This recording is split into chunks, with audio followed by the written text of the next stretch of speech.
back here in the locker room with Billy Schweim, Scotty McKay on 97.3 ESPN and the 97.3 ESPN mobile app. Scotty McKay, there is no racing, lifeguard racing this year.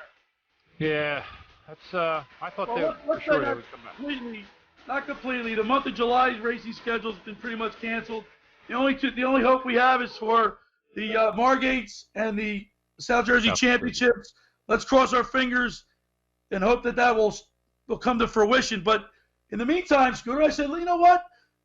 There's so many great performers, racers, athletes over the years. I wanted to start a new segment. So we're going to start the Legends of Lifeguard Racing. It's brought to you by Surfer Supply. What's happening at Surfer Supply? All things surfing. That's what's happening, starting out with hundreds of new and used surfboards right by the door since 1962, a full line of skimboards, skateboards, bodyboards, and all necessary gear to complete a happy day of surfing. That's Surfer Supplies, 3101 Asbury Avenue in Ocean City, New Jersey, keeping you stoked since 1962. And by Blitz's Market in Ocean City, voted Best Deli 6 years in a row, introducing online ordering. Visit them today at blitzesmarkets.com and place your order today. 2 locations in Ocean City at 21st and Asbury and 34th and Asbury Avenue. Cut out the carbs with their famous pickle hoagie. It's really a big deal. Now let's go to the Barb's Harley Davidson Sports Hotline and welcome into the locker room a legend from the Ventnor City Beach Patrol, Andrew Funk. What's up, P-Funk? Hey, Swami, how are you? How you doing today? Man, it's a hot one out there now. It is. Thanks for having me on. I really appreciate it. Hey, so listen, we've been doing a comprehensive coverage of the racing since the show's inception, and you guys are all great athletes, and the history behind it and the competition, Scooter, it doesn't get any better than that. And we wanted to lead off with you. It's a hot day. I know a few years back you were on the beach. You started on the beach patrol, what, 93? 92. As a 92. Young 14-year-old, an old 14-year-old, 92. And my stretch ran till 2003. And you had a good run. You had a very good run, Andrew. I was impressed with seeing your name all over this lifeguard championship racing program. Yeah, it was the beach is a very, very cool place to work. Obviously, as a young kid in the summertime, and naturally following our father's footsteps of rowing and swimming, and took on the jerseys. My first appearance was in '95 in Margate, and I didn't even finish the race. I lost. I thought I was going to come in there and do some damage. I didn't even finish the race. I got washed in without my oars. So that was a very humble experience in 95, and then moved into my first win was with Macquarie in 97 when we were down in Cape May and dealing with the rips and that kind of stuff and trying to figure out a course. But and then, went on to, 98, I believe. I started my singles rowing there. My brother was rowing with our cousin Eric. And in 99, I think my brother and I started rowing in 99. We won that year. AC was hosting, and we didn't win a single race, but I think we were in contention in all 3 events, and we ended up winning the overall title. And then went into 2000 where we were hosting, and I believe Margate and Atlantic City tied that year. Smallwood, Pizzagno. Yeah. Ryan Pizzagno and Greg Smallwood won the doubles that year. John Glom won the singles, and John Kenny in 2000 won the swim. And so in 01, we were AC and Margate were hosting the dual host. And again, my brother and I were rowing in 01, and I think we were in contention because we won the title overall. I won the singles that year. John Kenny won the swim. From AC, and then in 2002 and 2003 is when my last 2 years on the beach, Dave and I started really getting into form, and we won the doubles that year in 2002 as we were hosting the event. John Glom he won the singles that year. I was rowing that race, and I remember I was ahead by a decent amount.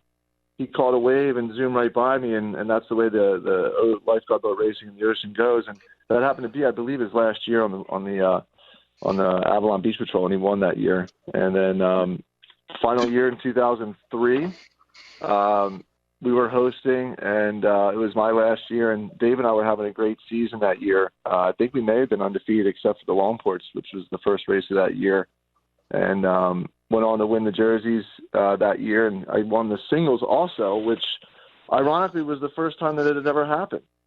Yeah, Dave, I'll tell you what, man. I was looking back at some of the, obviously the previous winners, and right, I would think around like the year 2000 is when you start to see guys rowing doubles and singles. But before we get into how hard that is, talk to us a little bit about your preparation, because being a champion isn't easy, and I'm sure you had to put a lot of time in the boat. Yeah, we did, and as a young kid, in your like 14, 15, 16, you're trying to just figure things out. When Dave and I when we partnered up together, we started getting into a little bit more of a serious training regimen. And back then, not just rowing on the beach, but we were doing, we started doing yoga and really concentrating on our breath and how we were breathing, so that when you're rowing in sync together, you're also kind of breathing in sync together. Anything you can do to take it to the edge and try and make that boat go a little faster. Yeah, we were working with Eddie Harold back then, and he was really he kind of elevated our game a bit, I think, then. On top of the other mentors helping us with our fine tune our stroke and stuff, but really just kind of finding our own breath and getting in tune with our own bodies and trying to figure out how to make that boat move faster. Right. Hey, Andrew, it's Sky McKay. I started in 77 in Ocean City and ended in 97 when you were just kind of starting your reign. And I watched your father row for years, so he was great. But it's funny how you tell that story where your first race, you're feeling pretty good. You think you're gonna surprise some people, and you lose your oars. And my greatest quote has always been, "Experience is what you get when you didn't get what you wanted." But Absolutely. look how that lesson there turned into making you a much better rower and understanding what it takes. Champion. So my question for you is, do you like doubles or singles better? What do you think you were better at, or what did you like more? Well, so I was my first jerseys win was with Matt Guerrieri. I was in the stern, and that was the first time rowing in the stern for me as a 19-year-old. Prior to that, I was rowing in the bow with a good friend and champ, Chris Murray, and I were rowing together for a bit. But Matt came in, and he just got off of, I think, a Henley visit with his college. So he was in prime shape, and the powers that be at Ventnor said, "You two guys are rowing together." So we jumped in. The Dutch Hoffmans, it was our first race together, which we won, and went down to Cape May. And that was a stern. I didn't really like the stern too much, quite honestly. I'd much rather be in the bow and kind of figuring out the course and letting somebody else take care of the stroke rate, Right. Well, the stern guy's the power, right, Andrew? The stern guy's the power. I would say the stern guy, he keeps the tempo, correct. Right. Typically, your heavier oarsman would be in the bow to kind of keep that weight forward. Towards the bow, towards the back of keep that nose in the water. Front. Correct. Yeah, I hated the stern. I'm 6'4", Andrew. I hated the stern because my knees were around my ears. Yeah, it's tight. It's tight crazy back there, but definitely being in the bow. I would say rowing doubles was. I found enjoyment because you're rowing with a partner, and certainly the success I had was rowing with the best partner I ever had was my brother. All right, Andrew, let me ask you a question. What's the one thing you miss most about being on the beach patrol? Would be besides the girls. Competition. Besides the girls. I would say competing was it was tough. The years after when I retired, going to the races and stuff, I would still get that bug, that itch, and that jitteriness, and it was just the competition is what was really enjoyable for me on the beach, especially with being successful at it. It was great. And of course, you're not the last Funk we're going to have on, because your whole family has dominated over the course of a few years. So Ashton and your father Dennis, and of course David, a great rowing family. Andrew, we only have a couple more minutes. I have a caller just texted me in and wanted me to ask you, what is the funniest question you were ever asked when you were on the beach? That's the funniest question. My gosh. Spot there. I think it's been a while since I've got those funny questions. Well, Scooter's got a good one. Yeah. I don't know. I mean, on the beach you get water temperature, and people ask what's in the water. It's seaweed, Right. And people ask I told what the Billy shells on the were. break, Andrew. I told him that people come up and they'd say, "When is the tide coming in?" And Billy goes, "Well, that's not a big deal." I go, "No. They thought it was one wave that came in, and they wanted to know where to put their towel down so that one wave wouldn't hit That's them." funny. Uh, That's Tell, funny. tell them the other story, Scooter. Well, you know this, Andrew. People come up, they might be sitting on a blanket by themselves, and they come up and they have a watch or they have something that they say, "Hey, listen, I'm by myself. You mind if I throw this in the bottom of your stand?"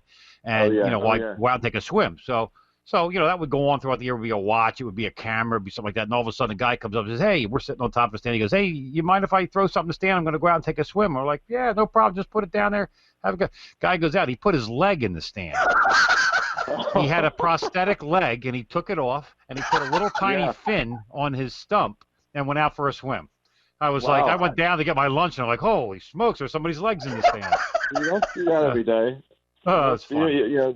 They're expensive, so you wanted to keep it in good hands, Absolutely. Well, listen, Andrew, we really appreciate you coming on to the show and talking with us about your illustrious career. Of course, it's in your family. And we do get a chance to see you down at the races, and I know I can see that look in your eye. You wish you were still out there, but you provided us with some great memories. You still think you can still do it, and certainly my brother, co-captain at Ventnor, he's still competing. Going to be 43 this year. So. All right, Andrew. Now I'm going to put you on the spot real quick. Last question. Who's the best funk? Well, who's the best? I don't know. I mean, I think we all had our years, right? I think maybe back then I was, doing pretty well before when I retired, and then Ashton came in and took over, and Dave's still kind of grinding away. I think we're all equal. You better mention your dad, Andrew. You're in trouble. Of course, my dad had 3 years in a row. He and George Miller won the jerseys 3 in a row. Well, we'll get to Andrew. We'll get to him. Listen, you're the winner of 6 South Jersey champions, 3 doubles, 3 singles races, and I really, really appreciate you taking time to spend with us and reminisce and start off our Legends of Lifeguard Racing segment. Thank you so much, Andrew. Well, I really appreciate it, guys. Thank you very much for having me on, and I look forward to listening in the future. Have a great rest of your summer, all right, Andrew. There's Andrew Funk on the Barb's Harley-Davidson Sports Hotline. Of course, the Legends of Lifeguard Racing is brought to you by Surfer Supplies. And what's happening at Surfer Supplies? All things surfing. What's going on? Starting with hundreds of new and used surfboards right at the door since 1962. A full line of skimboards, skateboards, bodyboards, and all the necessary gear to complete a happy day on the waves. That's Surfer Supplies, 3101 Asbury Avenue in Ocean City, keeping you stoked since 1962. And by Blitz's Market in Ocean City, voted Best Deli 6 years in a row, introducing online ordering. Visit them at blitzesmarket.com and place your order today. 2 locations in Ocean City at 21st and Asbury and 34th and Asbury. Cut out the carbs with their famous dill hoagie. It's really a big dill. First hour of the locker was powered by Surety Title. Surety provides comprehensive title protection and professional settlement services for home buyers and sellers, real estate agents, lenders, builders, developers, and attorneys to facilitate real estate purchases.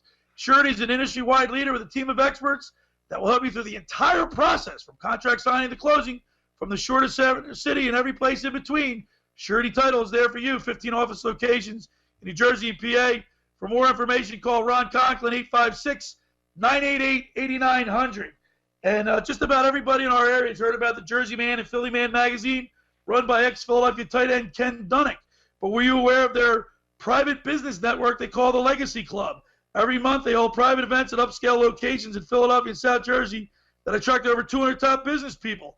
If you have an interest in attending one of these events and see it's a fit for your business, send an email to ken@jerseymanmagazine.com or call him at 856-912-4007 for more information.